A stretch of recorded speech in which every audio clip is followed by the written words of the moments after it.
Štai žiūrėk, kaip ten saulė dega, įbėga nuo mūsų, diena atgyventa, jie atneš nuo kalnų naują rytą. Ak, kad turėčiau sparnus ją pavyti, skrisčiau paskui ją, kaip paukščiai skrenda.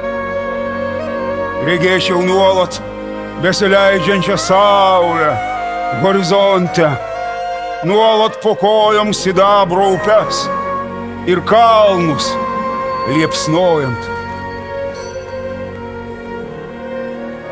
Matyčiau žemėje miegančius slėnius ir jūros įlankų šiltą dvelkimą ir pačios aukščiausios kalnų sienos nesutrukdytų dieviško mano skridimo.